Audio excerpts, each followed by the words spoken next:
Paul Walker walked into that press conference in Los Angeles expecting nothing more than another routine afternoon, answering questions about his next film. But the moment Jason Statham leaned into the microphone with that crooked smile and said the words "no one in the room," Paul went completely silent for 10 seconds before delivering one sentence that made the entire room freeze and turned a casual press event into a Hollywood moment that would be talked about for years. The afternoon sun poured through the tall glass windows of the Beverly Hilton Hotel in Los Angeles, casting long golden stripes across the polished marble floor. The air smelled of fresh coffee, expensive cologne, and the faint trace of nervous energy that always lingered behind the curtains of major Hollywood events. Cameras lined the back of the room like silent soldiers, their lenses pointed at the long table covered in deep blue cloth, 3 microphones standing tall like steel towers waiting to be used. Reporters from every major entertainment outlet filled the rows of seats, holding notebooks, recorders, and phones, ready to capture every word, every reaction, every breath.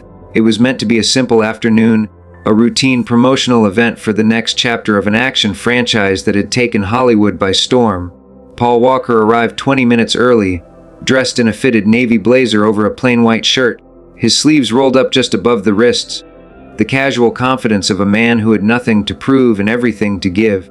He greeted the studio executives with that quiet warmth everyone in the industry had grown to love, the kind of presence that made people feel like they mattered, even when they were nobody. He shook hands with the security team. He thanked the makeup artist with a soft smile. He stopped to talk with a young production assistant who was clearly having a difficult day. That was Paul, always grounded, always human, always the same regardless of the spotlight. When he walked out onto the stage and took his seat at the table, the room burst into applause. Cameras flashed in rapid succession, capturing his calm expression, the slight nod he gave to the crowd, the relaxed way he leaned back into his chair. He was the heart of this franchise, and everyone in that room knew it. Reporters whispered to each other about how he carried himself, about how different he seemed from the typical Hollywood ego. A few minutes later, Jason Statham entered through the side door, his footsteps heavy and deliberate, his expression unreadable behind a sharp pair of black sunglasses. He was wearing a tight charcoal shirt, sleeves stretched across his arms, every step calculated to project dominance. He nodded once to the cameras, smirked at the reporters, and took the seat directly to the right of Paul Walker. The two men exchanged a brief look. Paul offered a polite smile.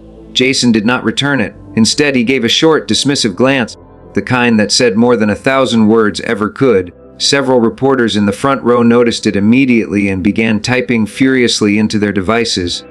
The moderator opened the press event with a short introduction, welcoming everyone and inviting questions from the floor. The first few minutes went smoothly. Reporters asked about the film, the action sequences, the international shooting locations, the special effects. Paul answered with thoughtful, generous responses, often crediting the entire crew, the stunt team, and his fellow actors. Jason gave shorter answers, often laced with sarcasm, often steering the conversation back to himself. The contrast between the two men became more visible with every passing minute. Then a reporter from a major entertainment magazine raised her hand and asked a question that would change the entire tone of the afternoon. She turned to Jason and asked him about his thoughts on working with Paul Walker, whether the chemistry on set had been as strong as the trailers suggested. Jason leaned into the microphone slowly, paused for dramatic effect, and let that crooked smile spread across his face. The room fell quiet, sensing something was coming. He looked at Paul out of the corner of his eye, then turned back to the reporter and said, with a tone dripping in condescension, that working with Paul Walker had been like teaching a beginner how to drive a real action scene, that some actors belonged in serious cinema, while others were better suited for teen movies and surf advertisements. The room froze. You could hear the soft hum of the air conditioning. You could hear the faint click of a camera shutter. You could hear someone in the back row gasp quietly, almost in disbelief. Reporters exchanged stunned glances. The studio executives standing along the wall straightened up, their faces tightening with anxiety. Jason Statham had just publicly insulted Paul Walker in front of every major entertainment outlet in Hollywood. There was no taking that back. There was no laughing it off. Paul Walker did not move. He did not blink. He did not turn his head. He simply sat there perfectly still, his eyes lowered slightly toward the table, his hands resting calmly on the dark blue cloth in front of him.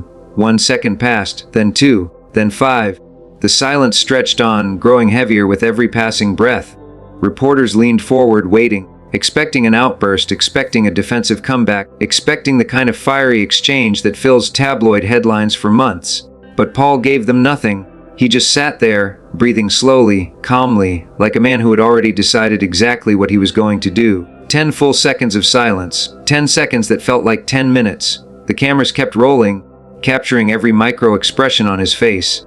The moderator opened her mouth to redirect the conversation, but before she could speak, Paul slowly raised his head, looked directly at Jason Statham, and leaned into his microphone with a calmness that made the entire room hold its breath. He spoke softly, his voice steady and clear, every syllable landing like a quiet hammer. He said only one sentence, just one. But that one sentence carried more weight than any speech, any insult, any scripted line ever delivered in that room.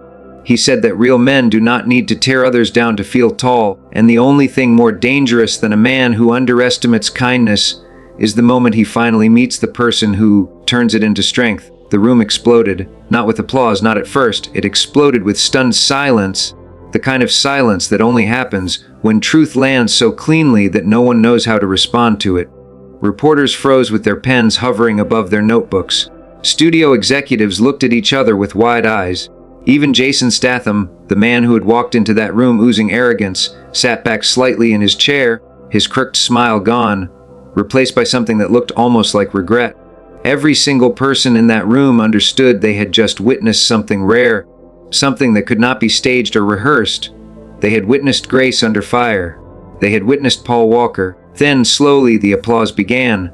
A single reporter in the back row started clapping, then another, then another. Within seconds, the entire room was on its feet, applauding the man who had just delivered one of the most graceful and devastating responses in modern Hollywood history. Jason Statham did not clap. He simply stared at the table, his jaw tight, his sunglasses no longer hiding the discomfort in his expression. He had walked into that room thinking he would dominate the moment. He left that room understanding, perhaps for the first time in his career, that strength does not always wear armor. In the weeks that followed, the story took on a life of its own. Producers, directors, and actors who had worked with Paul Walker came forward, sharing their own quiet stories of his kindness, his patience, his unshakable character. The press event in Los Angeles became more than a viral moment. It became a symbol of what Hollywood could be when ego stepped aside and humility took center stage. Paul Walker never spoke about that day publicly. He never bragged. He simply went back to work, back to his crew, back to the life he loved most, leaving behind a single sentence that would echo through the industry forever. If this story moved you, hit that like button right now, and subscribe to this channel for more powerful moments from the lives of legends who chose dignity over drama. Drop a comment below and tell us, would you have stayed silent the way Paul Walker did, or would you have answered differently when faced with public disrespect in front of the entire world? Share this video with someone who needs a reminder that real strength does not always shout. Sometimes it whispers, and the whole world listens. Turn on notifications so you never miss another untold story about the legends who shaped Hollywood. See you in the next one, and remember, dignity always wins.